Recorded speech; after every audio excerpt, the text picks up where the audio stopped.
Hello, this is Simon Brew. I'm the editor of Film Stories magazine, and a very warm welcome to the Film Stories podcast. Come with me. And I show you how deep the rabbit hole goes. In movies that had stories. That the story just sucks them in. This is just the beginning. Stories. We would be honored if you would join us. Hello, and a very warm welcome to Film Stories with Simon Brew. I am Simon Brew. As always, there's absolutely everything you need to know about me. The aim of the podcast, though, well, it's given away in the title, really. I'm here to talk of the stories of films, and I tend to talk about development stories, production stories, marketing stories, release stories, all those ingredients, really, that go towards making the films that we know and sometimes love. Just that, the films that we know and sometimes love. The films I tend to cover on this podcast lean more towards the mainstream than anything else. They're films I'm interested in or invested in to some degree. Try really hard not to do snark. Try really hard not to punch down. This podcast is a celebration of cinema and a real appreciation that somehow, films manage to get made. Now, before we begin, I'm just going to do a very, very quick plug for our 2 print magazines, and lots of you have been supporting them, and thank you so much. Film Stories and Film Junior print magazines published here in the midst of the UK. New issues of both are on sale now if you head to store.filmstories.co.uk. And I've also got a live show coming up in London on the 23rd of November 2023 at King's Place in London. If you go to filmstories.co.uk, you'll be able to find details of that there. Without further ado, though, I'm going to just crack on with the podcast. I think this is a really underrated film. Curious what some of you think of it. But let me play you a clip from the trailer. I'm going to come to the story of this one, the other side of this. No man can fully grasp how far and how fast we have come. There is no strife, no prejudice, no national conflict in outer space as yet. Its hazards are hostile to us all. Its conquest deserves the best of all mankind. And its opportunity for peaceful cooperation may never come again. That's it.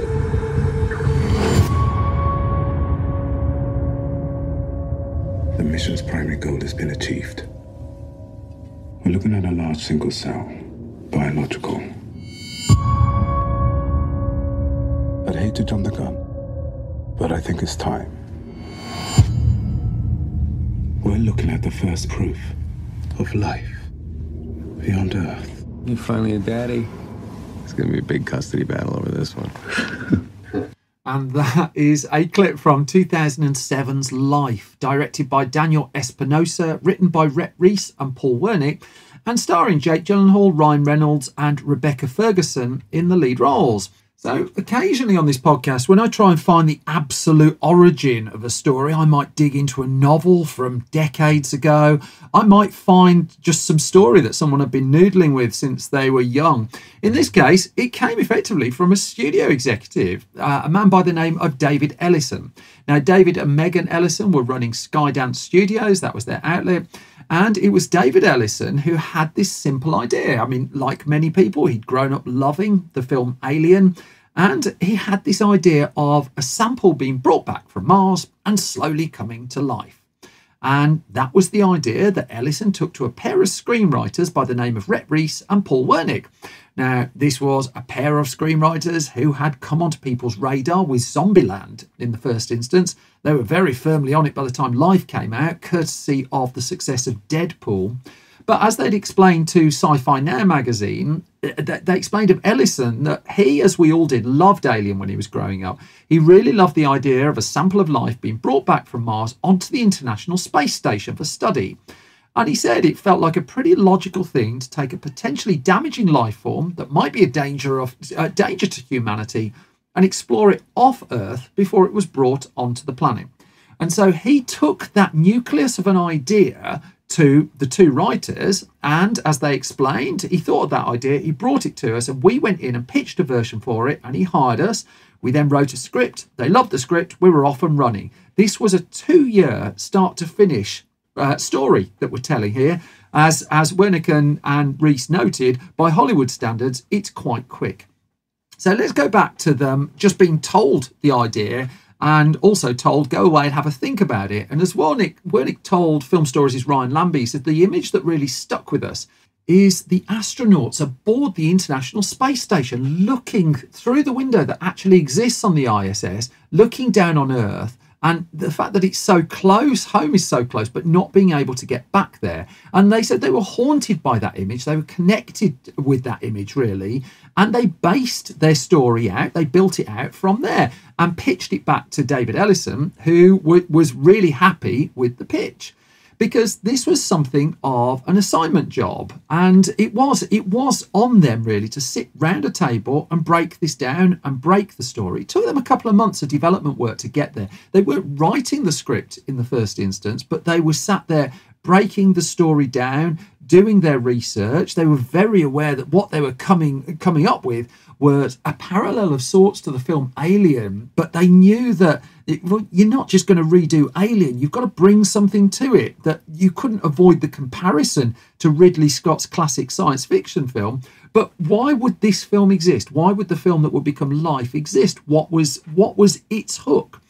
And they drew on the social media feeds of astronauts as part of their research. They read lots of articles. They just sat in this room. They pitched it back. They got the job. They knew that what they were having to do was going to have to be grounded in a degree of science fact rather than science fiction. I will say, if you've not seen the movie, not all of it is science fact. But that notwithstanding, there was kind of a boldness to what they were putting on the page as well, that they came up with an ending of the film, which again, I'm not going to spoil, but you could imagine if it had gone through a traditional movie studio in the first instance, that would have had significant pushback. It got no significant pushback here. And so Wernick and Rheese were able to press ahead with the writing of the script, but also they were able to do that with the promise that there might actually be a half-decent budget to the film, that this wouldn't be a $1-2 million production. It was still originally intended to be quite a cheap film, but still there was the thought, well, let's let our imaginations go wild a little bit. Let's just come up with something and put it out to directors and see what happens. So let's go to director Daniel Espinosa, who had launched the Hollywood side of his career with a successful hit. Always a good thing to do. He'd made by this stage several films in his native Sweden, but in 2010 the film Easy Money came about with Joel Kinnaman in the lead role, and that in turn helped grease the wheels that got him to 2012 Safe House, which starred Denzel Washington and Ryan Reynolds. As the conversations were in the very infancy of Life, he was putting the finishing touches to Child 44, an adaptation of Tom Robb Smith's book. That came out in 2015 with Tom Hardy and Gary Oldman in the cast. And in the case of Life, I mean, it went to him, and it was by November 2015, it was confirmed that the job was his. But what would happen during the continued period of development that Espinosa was now involved with was the film would start to grow. Because, again, as he explained to Ryan Lambie, he said, essentially, when I got on the movie, it was a bit of a smaller movie. They wanted to make a low-budget $10 million piece, and they were looking for a more inexperienced director than me. But when Espinosa got the job, well, the eyebrows were raised, and the budget would triple from that point. Now, Espinosa had worked with Ryan Reynolds, and he put in a call to Reynolds. Would you be interested in coming aboard this? And yeah, Ryan Reynolds was interested. And so, at one stage, he was actually being lined up to take the lead role in the movie, and he was certainly interested in that as well. But his schedule was busy because he was also committed to another film, the movie that would become 2017's The Hitman's Bodyguard. And he absolutely was taking one of the lead roles in that. And because of the clash of schedules, it meant that Reynolds would take on a more supporting role in the film that became Life. But when Reynolds came aboard, the budget went up again. And then that meant, it was up to about 50 million by that point. Now you've got a movie star on board. And so another call went in, this time to Jake Gyllenhaal. And so if Reynolds couldn't take the male lead role, would Jake Gyllenhaal? And the answer was yes. It wasn't easy to get him to say yes. I'll come to that in a second. But as a result of Gyllenhaal's casting, the budget crept up again. Now, Rebecca Ferguson also joined the ensemble, and originally she'd turned the film down, and it took a conversation with Espinosa and the approach that he was going to take to the movie to convince her to sign on the dotted line. In the case of Gyllenhaal, what Daniel Espinosa would explain was that Jake wasn't easy to get onto this movie because Jake doesn't do these kind of movies. He said he's done them in the past. I mean, who remembers Roland Emmerich's The Day After Tomorrow and didn't like the experience? And so Espinosa said, I knew that I had to come with a certain amount of preparation and give him a vision that he could accept that would equal those directors he'd worked with, directors such as Denis Villeneuve. And as Espinosa said, I'm one of Denis Villeneuve's biggest fans. So by November 2015, Espinosa was signed aboard to direct the film, and he started to put the casting together just over early 2016. The expectation had been that Skydance would partner, as it had been doing, with Paramount Pictures for the release of the movies, and that Paramount would take on distribution. That Skydance was in the midst of a very healthy year, that it had got a new Mission Impossible film out in 2015 that had done well over the summer. Terminator Genisys is not a film that many people would take a bullet for, but its international box office, it's often forgotten this, was really quite healthy. So Skydance wasn't losing money on that, even though it presumably lost a lot of friends. And then also at this stage, it had in various stages of production a new Star Trek film, Star Trek Beyond, would be out in 2016, a second Jack Reacher adventure as well. It had a film in post-production too called Geostorm. I quite like Geostorm.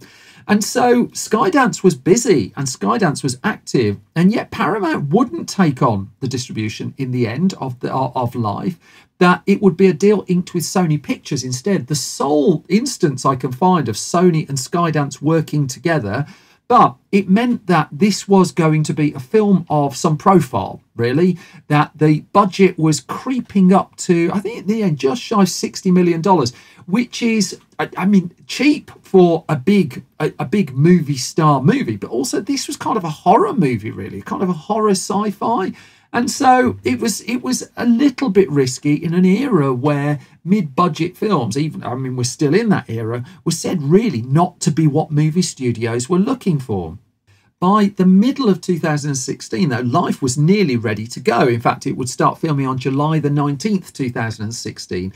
By that stage, there had been, I'm going so spoiler-like, there had been a lot of conversations on designing what the life would actually look like. And amongst the people that Espinosa and his team talked to, along with people like Adam Rutherford, was Ridley Scott. They put in a call, had a chat about just how do you get this? How do you make this work?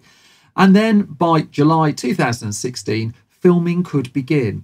Now, this is a sci-fi film primarily set on the International Space Station. The contained location helped bring the budget down, certainly. There was going to be CG work. But it meant that the film could primarily be sited, almost exclusively sited, at Shepperton Studios in the UK. That there were little bits of location pickup that were done.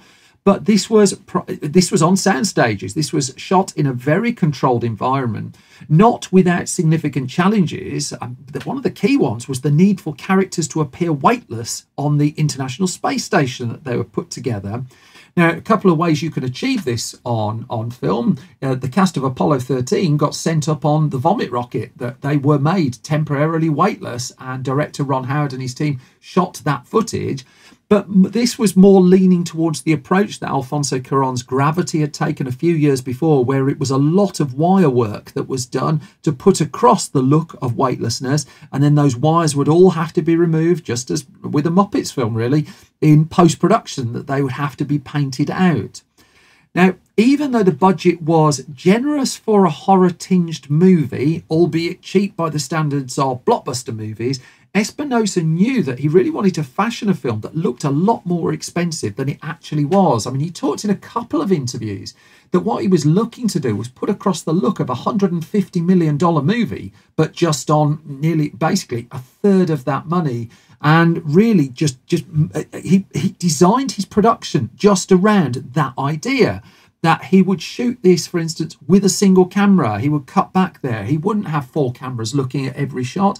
It gave him a lot more control over the look and look of the film, and more to the point, what the film was actually looking at in any given time. There was no case here of, I'm going to take 4 lots of footage into the editing room and work it out there. This was designed in advance. He knew what he was after. I mean, he took influence from people like Hitchcock just in the levels of preparation that he went into. He also didn't use a second unit at all. There was no second crew just standing around ready to do the pickup shots as required. All of the footage was overseen by Espinosa, and it was a case of he was able to get pretty much what he wanted, but pretty much on his own terms, but also in a way that maximised the money that he was allowed to spend on the film. He had to be frugal about it, certainly, but he was clear by the time he captured the last shot, several months after filming began, this was the movie that really he wanted to make.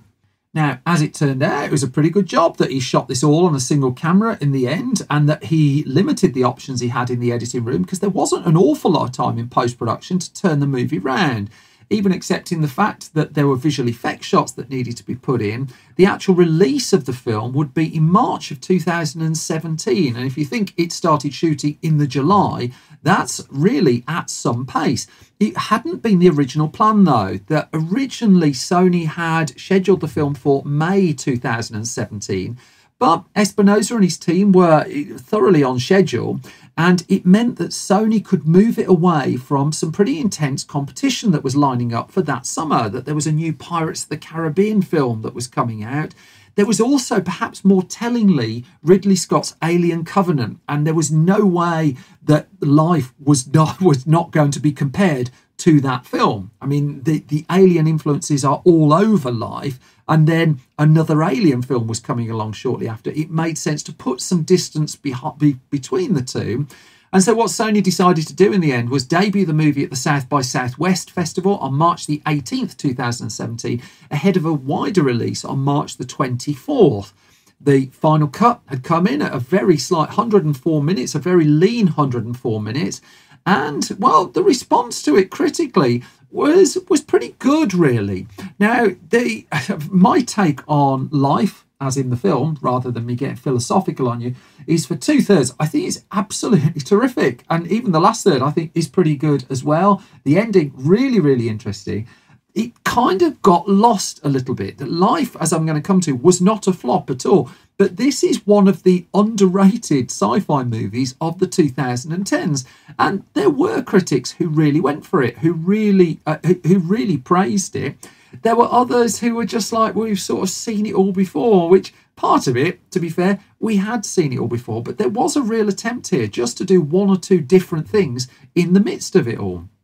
But never mind the critics. What would the audience say when it went in front of paying customers? Well, fairly modest initial response, really. The opening weekend for the film was disappointing. March the 24th to the 26th was the opening weekend in the US, and Life opened in 4th place with $12.5 million. Nothing really to get massively impressed about. It was up against some competition that Warner Brothers' big screen take on the TV series Chips opened that weekend. That didn't do very well, actually. 7.7 million opening weekend for 7th place.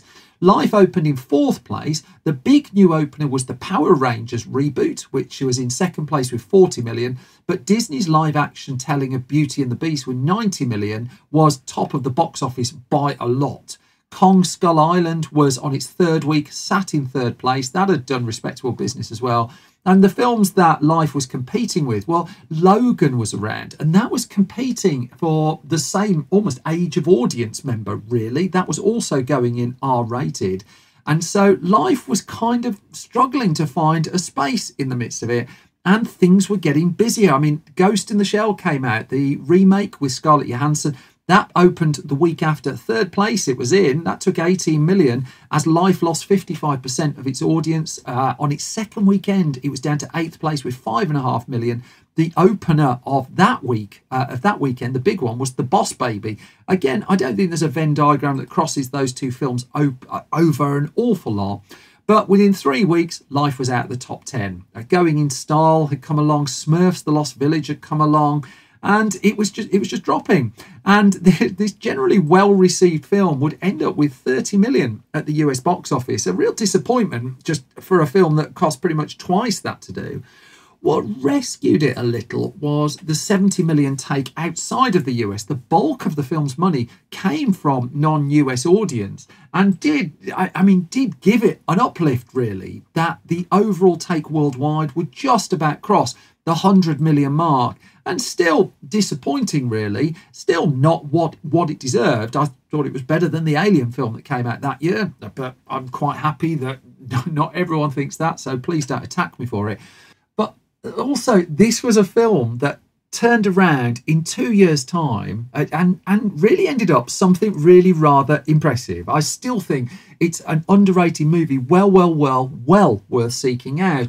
One other just slight bit of trivia to look out for with it, and it got a bit of press for this around the time of its release, that the film's trailer used a bit of stock footage, and it turned out that stock footage had been shot for Sam Raimi's Spider-Man 3 some time beforehand, but it became known that this material had turned up in the trailer for Life, and there was a little bit of an internet theory for a while that somehow Life, which was a Sony film after all, was tying in to some degree to at least one of the Spider-Man projects that Sony had on the go.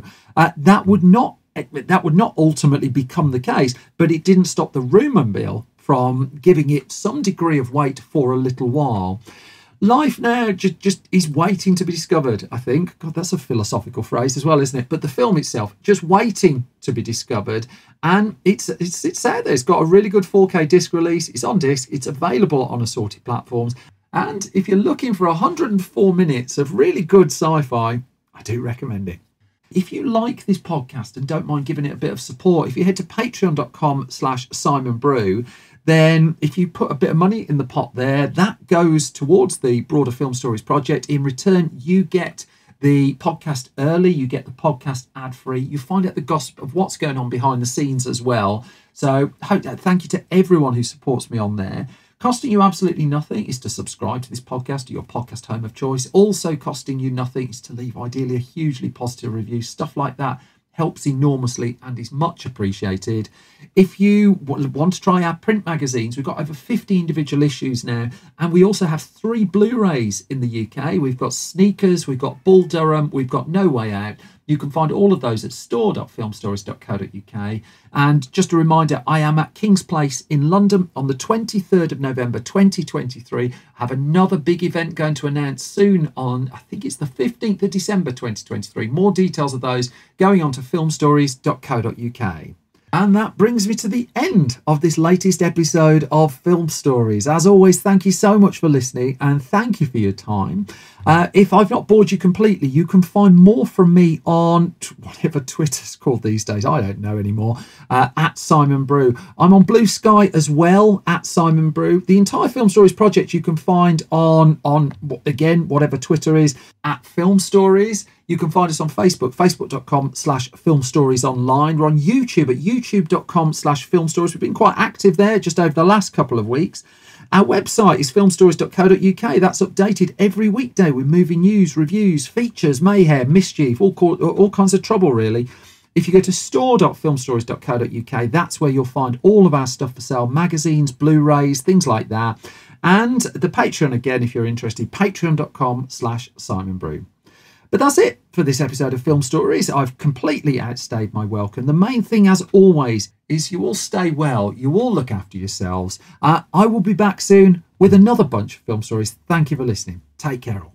Bye-bye.